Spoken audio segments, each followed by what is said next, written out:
கிருபையுள்ள நல்ல ஆண்டவரே, இந்த காலை வேலைக்காக உமக்கு நன்றி செலுத்துகிறோம் ஐயா. அப்பா, ஸ்தோத்திரம் தகப்பனே. கடந்த மாதங்கள் முழுவதுமாக எங்களை கண்ணின் கருமணி போல பாதுகாத்து இயேசுவே உமக்கு ஸ்தோத்திரம் தகப்பனே. இந்த 7வது மாதத்துக்குள்ளாக அடியெடுத்து வைக்க தேவன் நீர் கிருபை செய்ததற்காக உமக்கு கோடான கோடி ஸ்தோத்திரம் தகப்பனே. விசேஷமாக கடந்த 6 மாதங்கள் முழுவதுமாக எங்களை கண்ணின் கருமணி போல பாதுகாத்து எங்களை ஆயுசு நாட்களை கூட்டி கொடுத்து இயேசுவே உமக்கு ஸ்தோத்திரம் தகப்பனே. உமது சித்தத்துக்கென்று எங்களை வைத்திருக்கிறவரே, உமக்கு கோடி ஸ்தோத்திரம் தகப்பனே. இந்த 7வது மாதத்துக்குரிய அப்பா ஆசீர்வாதங்களை எங்கள் மீது நீர் பொழிந்தருளும்படிக்காக ஜெபிக்கிறோம் ஐயா. இந்த 7வது மாதத்துக்குரிய அப்பா வேத வசனங்கள் வாசிப்பதிலும் ஜெபிப்பதிலும் முதலாவது தேவனுடைய ராஜ்யத்தையும் அவருடைய நீதியையும் தேடுகிற நல்ல ஒரு கிருபையை தருவீராக. இயேசுவே உமக்கு ஸ்தோத்திரம் தகப்பனே. இந்த 7வது மாதத்தினுடைய ஆத்துமாவினுடைய தேவைகளை என் தேவன் நிறைவேற்ற பண்ணும்படிக்காக ஜெபிக்கிறோம் ஐயா. சரீரமோ பலவீனம் உள்ளது, ஆவியோ உற்சாகம் உள்ளது என்று சொன்ன தெய்வமே, அப்படியாக நாங்கள் உற்சாகத்துடன் செயல்பட எங்களுடைய சரீரத்தை உம்முடைய கரத்தில் நாங்கள் ஒப்புக் கொடுக்கிறோம் ஐயா. இந்த பலவீனத்தின் பாண்டங்களை நீர் பலமுள்ளதாய் மாற்றப்படும்படிக்காக நாங்கள் செபிக்கிறோம் ஐயா.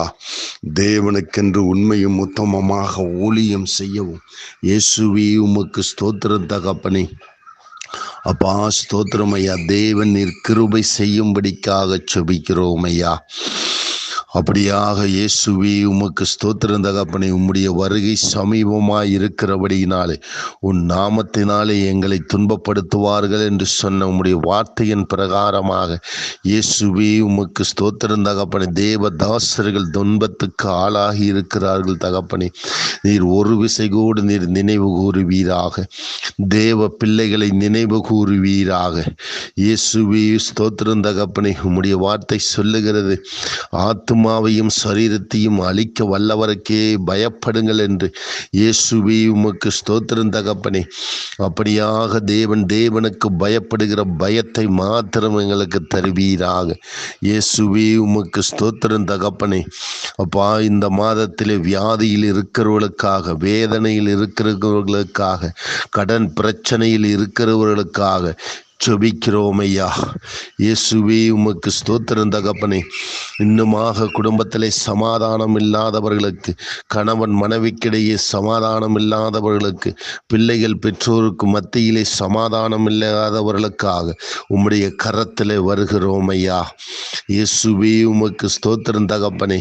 அவர்களுக்கு நல்ல ஒரு சமாதானத்தை தருவீராக. இயேசுவே கடன் பிரச்சனையில் இருக்கிறவர்களுக்கு கடன் பிரச்சனையிலிருந்து ஒரு விடுதலை பெற தேவன் இந்த மாதத்திலே நீர் கிருபை செய்வீராக. அப்படியாக வியாதியில் இருக்கிறவர்களுக்காக, வேதனையில் இருக்கிறவர்களுக்காக அப்பா ஸ்தோத்திரம் தகப்பனே.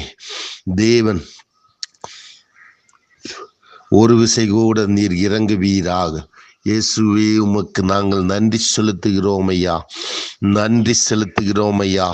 இயேசுவே நீங்கள் நன்றி அறிவுடையவர்களாய் இருங்கள் என்று சொன்ன அன்பு தெய்வமே, அப்படியாக கடந்த மாதங்கள் முழுவதுமாக எங்களை கண்ணின் கருமணி போல பாதுகாத்ததற்கு நன்றி, வழி நடத்தினதுக்கு நன்றி, ஆயுசு நாட்களை கூட்டி கொடுத்ததுக்கு நன்றி, இந்த 7வது மாதத்துக்குள்ளாக எங்களை அடியெடுத்து வைத்ததுக்காக நன்றி தகப்பனே.